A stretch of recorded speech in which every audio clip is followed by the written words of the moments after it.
It hits a little soft spot there. It doesn't, but people freak out as soon as they hear dead dog. So They do. I was like 9 and thought it'd be. I was like, men name their kids after themselves all the time, so I named my dog after myself. That's fucking great. What's up, guys? I'm Brandon with Big Laugh Comedy. We are here. Is it Liz or Lizzie? Liz. Liz? I was being nice earlier. I wasn't going to correct you in front of people. Oh, thank you. Yeah. I appreciate that. So it's Liz. Why did I think it was Lizzie then? You write in the email for the open mic, Lizzie? I've never. So Lizzie is actually. Well, I won't say that.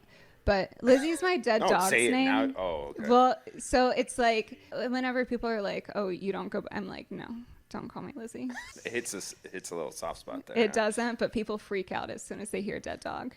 So They do. I was like 9 and thought it'd be. I was like, men name their kids after themselves all the time, so I named my dog after myself. That's fucking great. All right, before we started, you were about to tell us where you're from originally. You're not from the DFW or Texas area. Where are you from? From South Carolina. Oh. Yeah. Grew up in the upstate, Greenville. Nice. And then went to school, did undergrad and grad school in Charleston, moved to Atlanta for a bit, and now I'm here. Cool. How long you been here for? It'll be 5 years in September. Nice. What brought you here? Comedy? No. No, I just was going through like a life change and was like, fuck it, like let's do something different. And my best friend was out here at the time and convinced like our whole friend group to come visit just so I could like see it. And I was like, yeah, let's do it. Nice. So you had one friend that lived here. And you just Well, he was like my best friend from grad school, college, and so we were pretty tight. Yeah. Cool. Yeah. Awesome. How you liking it? I love it. I mean, I moved out here about 6 months before COVID, and so I feel like I didn't get a real taste for it until, and then it's weird because I started comedy when I was out here. In my world, like Dallas is so different being a comic. Like 100%. My whole friend group has changed. Like how I dress has changed. Like it's crazy. So how did your dressing change? I used to wear heels like all the time. Being in comedy, especially as a female, I think you kind of have to downplay yourself a little bit so that you don't get like sexualized by others and stuff. And so That's I try to weird wear fucking thing to me. Yeah, and it's like it's weird too because I do this joke. I have breast implants. I got them before you do too. Oh hell yeah. Dude. Yeah. We'll talk about fake that. titties all day, baby. Dude, I love talking about them from like a scientific stand, like the medical stand. I don't know. I'm obsessed. But yeah, so it's like I got those and then started comedy not long after, and I always wear baggy clothes now because I'm afraid of like being sexualized by other like male comics. Yeah. But it's weird because I'll talk about my fake boobs sometimes, and people are like, "We can't see them." It's like you got to subscribe to my OnlyFans. So it's like I feel like it's like boyfriend chic vibes now. There's nothing wrong with women dressing up or like looking good and being on stage, but it seems like, is it the male comics that you're worried about or that sexualizes you, or is it the audience kind of looks at you different from I think that both, but for me, from like a professional standpoint, I feel like male comics, and I don't want to group all of them together, but there are some who I think don't think before a joke, and they think, who is this joke at the expense of?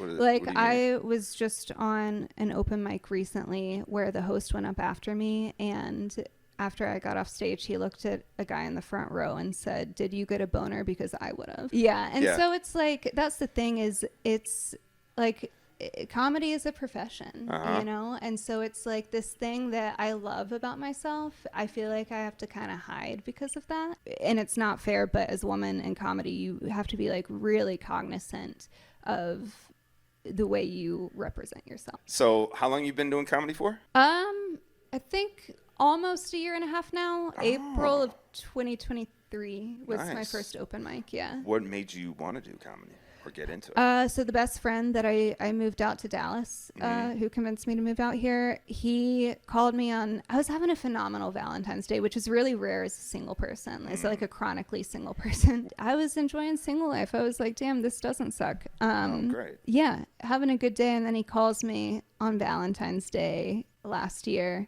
and is like, I'm moving back to the East Coast. I just panicked. And my therapist for a while had been like, I was like, I'll do comedy when I'm old and have nothing to lose, you know? And she was like, why not now? And so when he moved, I took a class just to meet people, like not thinking I would pursue it. And then I was like, oh, like, no, this is, yeah. Like it? Yeah.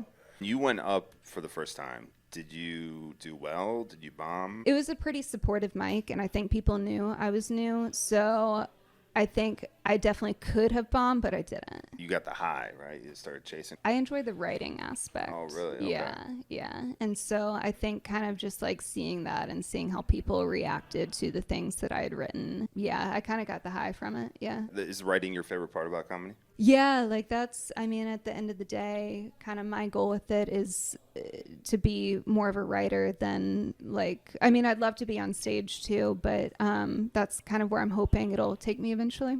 What kind of writing do you want to do? Do you want to do like movies, TV?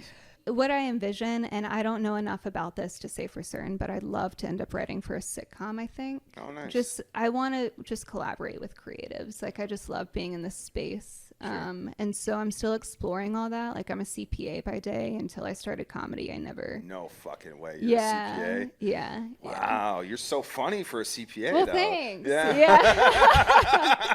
But it's like, so I've never been in this realm, and I'm still figuring that out, but that's kind of where my mind is going right now. That's awesome. Yeah. It's good to have goals, though. Yeah. So who's your favorite comic? All time. Oh, man. I think just because I resonate with her so much, I love Tig Notaro so much. Nice. But then also one who's kind of like more, she's like still touring, doesn't have like a Netflix special or anything, like still up and coming a little bit, is Emily Catalano. And she headlined at another club here a few months ago. And I was just in the back prepping for another show that was there on a different stage. And she came up and was like, are you a comic? She's so cool and down to earth. And That's awesome. I'm obsessed with her. That's Yeah. great. She's dry too. So, yeah. Is that your stick, dry? Yeah. I think I love to build tension with silence. Yeah. I love silence. Well, thanks, Liz. Tell everyone where they can find you and follow you. Instagram, Liz_Mooney34. I produce a show called Girls Night Out every other month. It's an all-female lineup trying to give like the women in comedy more opportunity to get on stage and show that women kick ass. But we accept, like, we love audience from everyone. We've had a lot of male support, which has been super cool. So yeah, come check out a show.